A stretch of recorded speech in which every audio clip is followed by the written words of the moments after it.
Hey guys, welcome to our channel. இன்னைக்கு வீடியோவில் நம்ம என்ன டாபிக் பற்றி பார்க்க போகிறோன்னா, உங்களுக்கு ரொம்ப பிடிச்ச பர்சன் உங்ககிட்ட நல்லா பேசிகிட்டு இருந்திருப்பாங்க. சடனாக உங்களுக்குள்ளாடி ஏதாவது சண்டை வந்து ஏதாவது ஒரு காரணத்துக்காக அந்த நபர் உங்களை விட்டு பிரிஞ்சு போயிட்டாங்க. உங்கள் மேலே ரொம்ப கோபமாக இருக்காங்க. உங்ககிட்ட பேசுகிறதுக்கு சுத்தமாக இன்ட்ரெஸ்ட் இல்லைன்னு சொல்லிட்டு உங்களை பிளாக் பண்ணிட்டாங்க. உங்களால் அந்த நபர்கிட்ட பேசாமல் இருக்க முடியல. அவங்கக்கிட்ட பேசணும், மெசேஜ் பண்ணணும், கால் பண்ணணும்னு உங்களுக்கு தோணிக்கிட்டே இருக்குது. அதே சமயத்தில் அந்த நபர் எங்கிட்ட பேசிட மாட்டாங்களா அப்படிங்கிற ஒரு ஏக்கம் அதிகமாக இருக்கு. இதற்கு வழி தெரியாமல் இருக்கீங்க அப்படின்னா இந்த ஒரு மெத்தடை நீங்கள் ஃபாலோ பண்ணுங்க. மிஞ்சி போனவங்களையும் கெஞ்சி வர வைக்கும் இந்த மெத்தடை.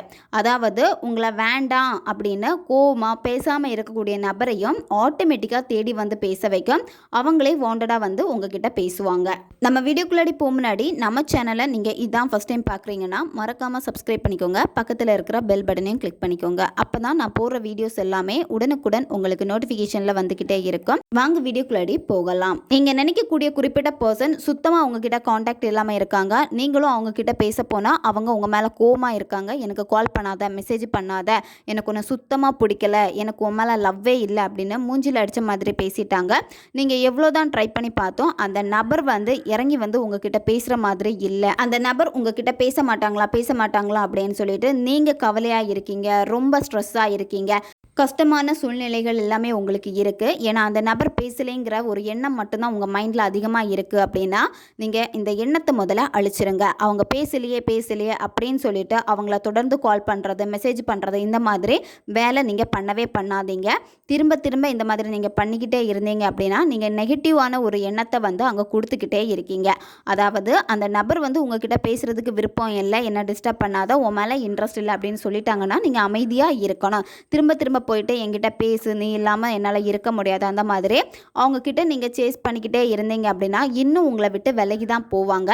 ஏன்னா அந்த நபருக்கு உங்கள் மேலே இருக்கக்கூடிய இன்ட்ரெஸ்ட் எல்லாமே போயிடும். அதனால் நீங்கள் நோ கான்டாக்ட் ரூல் முதல்ல அப்ளை பண்ணிடுங்க. அவங்களுக்கு எந்த விதமான கால், மெசேஜ் எதுவுமே நீங்கள் பண்ணக்கூடாது. அவங்கள சுத்தமாக நீங்கள் டிஸ்டர்ப் பண்ணவே கூடாது. உங்களுடைய எண்ணங்களை நீங்கள் பாசிட்டிவாக மாற்றணும். அந்த நபர் வந்து என்ன நினைப்பாங்களா, இல்லை அவங்க வேற யார் கூடயாவது பேசிடுவாங்களா, இல்லை வேற யாராவது லவ் பண்ணிடுவாங்களா, இந்த மாதிரி எண்ணங்கள் எல்லாமே உங்களுக்கு உருவாகும். இந்த மாதிரி எண்ணங்களை முதல்ல தடுத்து நிறுத்துங்க. உங்களுக்கு என்ன வேணும், அந்த நபர் உங்ககிட்ட பேசணும், பழைய மாதிரி ரொம்ப அன்பாக நாங்கள் லவ் பண்ணணும், எங்களுடைய லவ் வந்து ரொம்ப ஸ்ட்ராங்காக இருக்கணும், லைஃப் லாங் போகணும், இதுதான் உங்களுடைய ஆசை.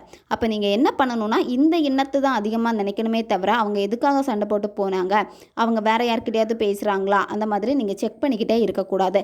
இந்த மாதிரி நீங்கள் செக் பண்ணீங்க அப்படின்னா நீங்கள் நெகட்டிவாக எண்ணங்களை உருவாக்குறப்போ அங்கே நெகட்டிவ் தான் நடக்கும். நீங்கள் ரொம்ப ஸ்ட்ராங்காக இருந்து உங்களை நீங்கள் ரொம்ப பிலீவ் பண்ணி மெத்தட்ஸ் நீங்கள் பண்ணுறப்போ அந்த நபர் ஆட்டோமேட்டிக்காகவே உங்களை நினைப்பாங்க, உங்ககிட்ட வந்து பேசுவாங்க. நீங்கள் முழுமையாக யூனிவர்ஸை நம்பி பண்ணுறப்போ யூனிவர்ஸ் நீங்கள் நினைக்கிறத கொடுக்கறதுக்கு ரெடியாக இருக்காங்க. இந்த மெத்தடை வந்து நீங்கள் எந்த நேரத்தில் பயன்படுத்தணும்னா நீங்கள் ஈவினிங் 6 மணிலேருந்து நீங்கள் நைட்டு தூங்க போகிறதுக்கு முன்னாடி எப்போ வேணும்னாலும் இந்த மெத்தடை வந்து நீங்கள் செய்யலாம். நீங்கள் ரிலேஷன்ஷிப்பில் இருக்கீங்க, ஒன் சைடாக லவ் பண்ணிகிட்டு இருக்கீங்க, கணவன் மனைவிக்கு இடையில் இந்த மெத்தடை நீங்கள் செய்ய போகிறீங்க அப்படின்னா நீங்கள் ரெட் கலர் பென் வந்து பயன்படுத்தலாம். நண்பர்களுக்காக இந்த மெத்தடை நீங்கள் செய்ய போகிறீங்க அப்படின்னா நீங்கள் ப்ளூ கலர் பென் வந்து பயன்படுத்தலாம். பெற்றோர் குழந்தைகளுக்காக, குழந்தைகள் பெற்றோர்களுக்காக இந்த மெத்தடை நீங்கள் செய்கிறீங்க அப்படின்னா நீங்களும் ப்ளூ கலர் பென் வந்து பயன்படுத்தலாம். இந்த மெத்தடை செய்கிறப்போ ஒரு அமைதியான பிளேஸை வந்து சூஸ் பண்ணிக்கோங்க. உங்களுக்கு எங்கே உட்கார்ந்தா ரொம்ப கம்ஃபர்டபுளாக இருக்குமோ, ரொம்ப பாசிட்டிவான ஒரு மைண்ட் செட்டோட இருப்பீங்களோ அந்த ஒரு இடத்த வந்து சூஸ் பண்ணிக்கோங்க. மற்றவங்க உங்களை டிஸ்டர்ப் பண்ணக்கூடாது. நீங்கள் மெத்தடு செய்கிறப்ப மற்றவங்க பார்க்கக்கூடாது. நீங்கள் பயந்து மெத்தடு செய்யக்கூடாது. யாராவது வந்துருவாங்களோ அப்படின்னு சொல்லிட்டு பயத்தோடையும் நீங்கள் மெத்தடு செஞ்சீங்கன்னா வேலை செய்யாது. நீங்கள் வெறும் தரையில் உட்காரக்கூடாது. ஏதாச்சும் விரிப்பு போட்டு உட்காந்துக்கோங்க. ஃபர்ஸ்ட் நீங்கள் செய்ய வேண்டியது உங்கள் மைண்டை வந்து ஒரு நிலைப்படுத்தணும். மெதுவாக மூச்சை உள்ளே இழுத்துட்டு வாய் வழியாக மூச்சை வெளியே விடுங்க. 10லேருந்து 15 வாட்டி நீங்கள் பண்ணுங்கள். உங்களுடைய மைண்டு வந்து ரொம்ப ரிலாக்ஸாக இருக்கும். மனம் வந்து ஒரு இடத்துல குவியும். அதுக்கப்புறமா யாருக்காக இந்த மெத்தடை செய்ய போகிறீங்களோ அந்த நபரை பற்றி யோசிங்க. அதாவது விசுவலைசேஷன் பண்ணுங்கள். அவங்க எப்படி உங்கள் கூட இருக்கணும், எப்படி பேசணும்னு நீங்கள் நினைக்கிறீங்களோ அந்த மாதிரி நடந்துருச்சு. அதாவது அந்த நபர் இப்போ உங்ககிட்ட வந்து பேசிட்டாங்க, ரொம்ப ஹாப்பியாக நீங்கள் இருக்கீங்க. அந்த ஒரு உணர்வு நிலையோட நீங்கள் இந்த மெத்தடை செய்ய தொடங்கணும். இடது உள்ளங்கையில் அந்த நபருடைய பேரை நீங்கள் எழுதுங்க. நீங்கள் அவங்கள என்ன நேமில் அதிகமாக கூப்பிடுவீங்களோ அந்த பெட் நேமே நீங்கள் எழுதிக்கோங்க. அதுக்கப்புறமா நீங்கள் என்ன பண்ணணும்னா ஒரு ஸ்டார் பூ எடுத்துக்கோங்க. அன்னாசி பூ. அன்னாசி பூ எடுக்கிறப்போ முழு பூவாக இருக்கணும், உடஞ்சி எதுவுமே இருக்கக்கூடாது. இந்த பூவை நீங்கள் இப்போ இடது கையில் வந்து நேம் எழுதி வச்சுருப்பீங்க, அந்த கையில் வச்சுட்டு நீங்கள் நல்லா டைட்டாக மூடிக்கோங்க. பூ வந்து உடையக்கூடாது. அதுக்கேற்ற மாதிரி நீங்கள் பக்குவமாக நீங்கள் கையை டைட்டாக மூடிக்கோங்க. திரும்பவும் அந்த நபரை நீங்கள் திங்க் பண்ணணும். அந்த நபர் உங்கள் பக்கத்திலே தான் இருக்காங்க, ரொம்ப அன்பாக பேசுகிறாங்க, ரொம்ப பாசமாக இருக்காங்க. நீங்கள் நினச்ச மாதிரி அந்த நபர் உங்களுக்கு கால் பண்ணுறாங்க, மெசேஜ் பண்ணுறாங்க. உங்களை தவிர வேறு யாருக்குமே வந்து இம்பார்ட்டன்ட் கொடுக்க மாட்டேங்கிறாங்க, நீங்கள் தான் இம்பார்ட்டன்ட் நினைக்கிறாங்க. எப்படி அந்த நபர் உங்ககிட்ட இருக்கணும்னு நீங்கள் நினச்சிங்களோ அதே மாதிரி உங்கள் பக்கத்திலேயே அந்த நபர் வந்துட்டாங்க. அவங்க உங்கள் மேலே வந்து அதிகமான காதலை வச்சுருக்காங்க. அந்த காதலை உங்களுக்கு கொடுத்துக்கிட்டே இருக்காங்க. இதை நீங்கள் விசுவலைசேஷன் பண்ணிக்கிட்டே இருக்கணும். அதுக்கப்புறமா இந்த வார்த்தையை நீங்கள் சொல்லணும். நான் விரும்பிய காதலை இன்று நீ எனக்கு கொடுத்ததற்கு நன்றி. இன்று நான் உன்னை எவ்வளவு அதிகமாக நேசிக்கிறேனோ அதைவிட பல மடங்கு அதிகமாக நீ என்னை காதலிக்கிறாய். உன் காதலை எனக்கு கொடுத்ததற்கு நன்றி.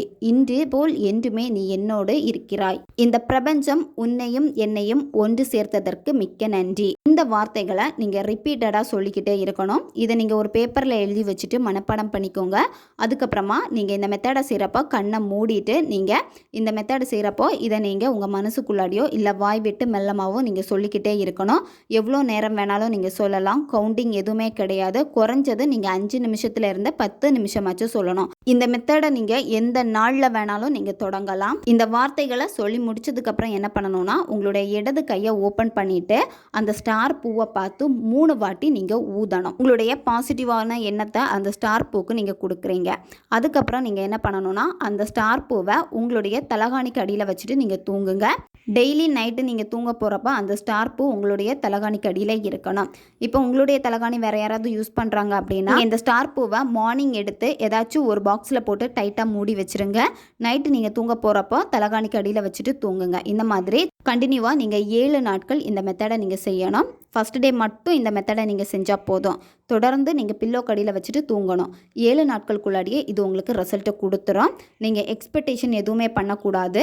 நீங்கள் கொடுக்கக்கூடிய எண்ணங்களை வந்து பாசிட்டிவாக நீங்கள் கொடுக்கணும். யூனிவர்ஸை முழுமையாக நம்பணும். உங்களையும் நீங்கள் முழுமையாக நம்பணும். எப்போ நீங்கள் உங்களை முழுமையாக நம்பி இது எனக்கு நடக்கும், பிரபஞ்சம் எனக்கு கொடுப்பாங்க அப்படின்னு நீங்கள் பிரபஞ்சத்துக்கிட்ட சரணடைஞ்சிங்க அப்படின்னா உங்களுக்கு தேவையான பிரபஞ்சம் கொடுத்துக்கிட்டே இருப்பாங்க.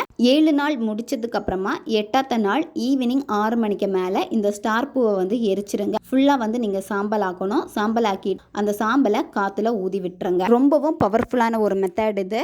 நன்மைக்காக மட்டுமே பயன்படுத்துங்க. ஓகே காய்ஸ், தேவைப்படுறவங்க இதை பயன்படுத்தி பாருங்கள். நம்ம சேனல் உங்களுக்கு பிடிச்சிருக்குன்னா மறக்காமல் சப்ஸ்கிரைப் பண்ணிக்கோங்க. வீடியோவை தேவைப்படுற உங்கள் ஃப்ரெண்ட்ஸுக்கும் மறக்காமல் ஷேர் பண்ணுங்கள். அவங்களுக்கும் இது உபயோகமாக இருக்கும். இன்னும் நிறைய வீடியோஸ் நம்ம சேனலில் அப்லோட் ஆகிட்டே இருக்கும். பக்கத்தில் இருக்க பெல் பட்டனையும் மறக்காமல் ப்ரெஸ் பண்ணி வச்சுக்கோங்க. அப்போ தான் நான் போடுற வீடியோஸ் உடனுக்குடன் உங்களுக்கு நோட்டிஃபிகேஷனில் வந்துக்கிட்டே இருக்கும். அடுத்த வீடியோவில் சந்திக்கலாம். நன்றி.